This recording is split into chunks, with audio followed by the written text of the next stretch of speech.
Assalamualaikum warahmatullahi wabarakatuh. Kami mahasiswa dari Universitas Pelita Bangsa kelompok 9, mata kuliah manajemen perubahan yang diampu oleh Ibu Hajah Surya Bintarti SIMM akan mempresentasikan materi yang ada pada bab 13. Sebelumnya izinkan kami memperkenalkan diri terlebih dahulu. Nama saya Gilang Raharja dengan NIM 11 20 10 440. Saya Cahyadi Wijaya dengan NIM 11 20 10 412. Saya Alfiander Rusman dengan NIM 11 20 10 418. Materi yang pertama akan dibahas oleh Cahyadi Wijaya. Untuk mencapai tujuan dengan hasil yang lebih baik, terkadang seseorang dituntut untuk melakukan perubahan, baik itu dalam skala besar maupun kecil, tak terkecuali sebuah organisasi ataupun perusahaan. Namun terkadang banyak pula yang tidak mau menerima perubahan tersebut, karena mereka sudah merasa nyaman berada di posisinya saat ini. Nah, disinilah peran seorang pemimpin untuk memfasilitasi perubahan yang sewaktu-waktu perlu dilakukan. Lantas, bagaimana strategi untuk melakukannya? Mari kita bahas. Langkah-langkah yang perlu dilakukan pemimpin selama melakukan proses perubahan. Yang pertama, seorang pemimpin tidak boleh alergi dengan perubahan. Karena banyak sekali pemimpin yang cenderung percaya pada suatu hal yang sudah berjalan, percaya bahwa apa yang dia lakukan selama ini sudah benar, sehingga ia takut dengan perubahan. Jadi, hal yang harus dilakukan pertama kali adalah menciptakan suasana tim yang tidak takut terhadap perubahan. Yang kedua, pemimpin harus menemukan ketidakpuasan seperti apa yang menyebabkan mereka ingin berubah. Yang ketiga, para pemimpin harus bisa menunjukkan ke arah mana perubahan tersebut akan menuju. Karena jika seseorang tidak tahu perubahan yang ia lakukan akan menuju ke arah mana, visi perubahannya tidak jelas, dan pemimpin tidak mampu menggambarkan tujuan akhir dari perubahan itu, maka mereka juga akan enggan untuk berubah.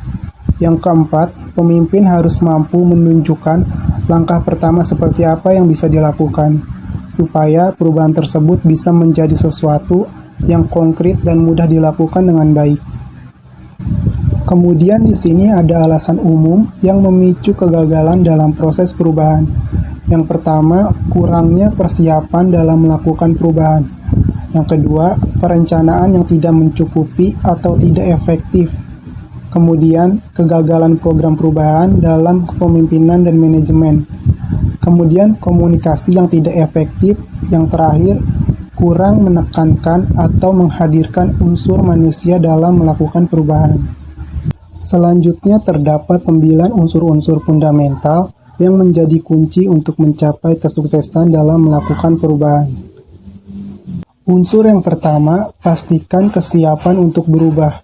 Hal ini penting untuk dibicarakan dengan semua pihak di awal proses perubahan, bahkan sebelum perubahan dimulai.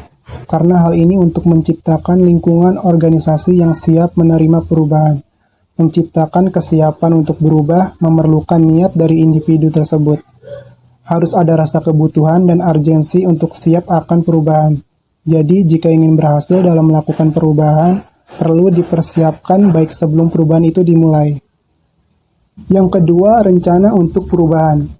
Rencana pengelolaan perubahan sangat penting jika suatu organisasi ingin berubah ke kondisi yang diinginkan. Agar efektif, perencanaan untuk perubahan harus dimulai jauh sebelum perubahan itu dimulai.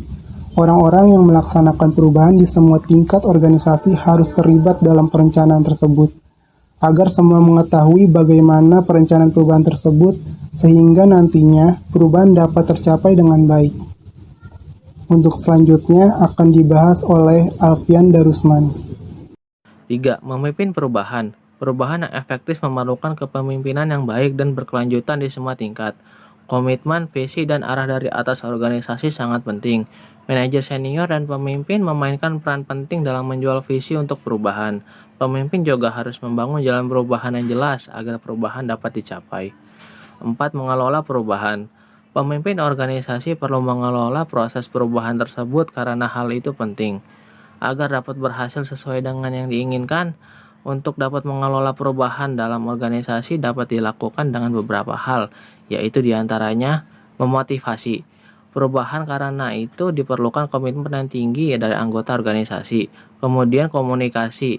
Dengan komunikasi yang baik, mereka akan melihat rencana perubahan sebagai suatu realita yang harus dilakukan. 5. Mendukung perubahan secara infrastruktur dasar dan dukungan untuk proses perubahan adalah penting. Sangat penting dalam proses perubahan jika memiliki staf yang memadai, uang, waktu, dan sumber daya lainnya yang dibutuhkan di tempat yang tepat pada waktu yang tepat. Hal ini juga penting untuk menginvestasikan sumber daya secara tidak langsung untuk mendukung perubahan dan untuk menyelaraskan sistem organisasi dengan kebutuhan proses perubahan. 6. Menghadapi penolakan terhadap perubahan. Penolakan terhadap perubahan terkadang tidak selalu buruk. Mungkin karena penerapannya yang kurang baik dan jelas sehingga terjadi penolakan terhadap perubahan. Untuk mengatasi penolakan terhadap perubahan, yaitu berikan penjelasan terkait latar belakang, tujuan dari diadakannya perubahan kepada semua pihak dan diajak semua pihak untuk mengambil keputusan. 7. Berkomunikasi secara efektif. Komunikasi yang efektif sangat penting untuk mencapai sukses dalam melakukan perubahan. Orang yang akan lebih mungkin berkomitmen untuk berubah ketika mereka mengetahui informasi perubahan dengan jelas. Sebaliknya, orang akan menolak perubahan ketika komunikasi yang kurang jelas dan tidak jujur. Komunikasi dari perubahan pemimpin dan manajer harus tepat, jujur, jelas, interaksi, dan mudah untuk memahami. Luangkan untuk berkomunikasi. Perubahan organisasi yang sukses membutuhkan waktu. Begitu jugalah dengan komitmen tentang perubahan. Mengikuti, mengevaluasi, belajar. Mencapai perubahan organisasi berkelanjutan adalah tugas jangka panjang. Maka dari itu, proses perubahan tidak berhenti ketika bagian yang paling terlihat perubahan telah selesai. Mengevaluasi proses perubahan juga harus dilakukan agar dapat menghasilkan suatu perubahan yang baik. Organisasi harus senantiasa meningkatkan semangat belajar untuk berubah, sehingga tidak kehilangan arah untuk terus melakukan perubahan. Hadir untuk faktor manusia. Elemen orang dalam perubahan organisasi mendasari perubahan, karena elemen orang ini memegang kunci keberhasilan atau kegagalan dalam proses perubahan. Perubahan terjadi hanya ketika orang membuat perubahan itu terjadi. Elemen orang dalam proses perubahan yang menentukan apakah perubahan tersebut mencapai keberhasilan atau sebaliknya, tergantung bagaimana orang tersebut siap akan perubahan. Faktor yang harus diperhatikan oleh organisasi dalam melakukan perubahan. Yang pertama, pastikan kebutuhan tersebut. Yang kedua, menyediakan rencana. Yang ketiga, membangun dukungan internal untuk perubahan. Yang keempat, pastikan mendapat dukungan top manager.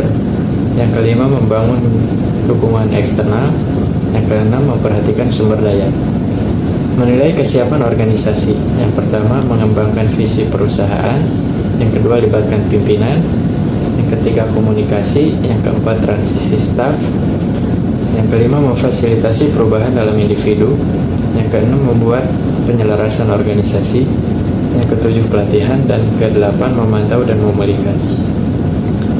3 isu yang sangat penting untuk mempertahankan perubahan yang terjadi pada organisasi. Yang pertama, the substance of change. Substansi perubahan, apakah perubahan itu penting bagi organisasi dan bermanfaat bagi para pemangku kepentingan atau karyawan. Yang kedua, the implementation process. Proses implementasi itu sendiri, yaitu bagaimana perubahan diatur dan dilaksanakan. Dan yang ketiga, temporalitas atau waktu yang diberikan dalam perubahan yang akan dilaksanakan. Sekian materi yang dapat kami sampaikan, kurang lebihnya mohon maaf. Wassalamualaikum warahmatullahi wabarakatuh.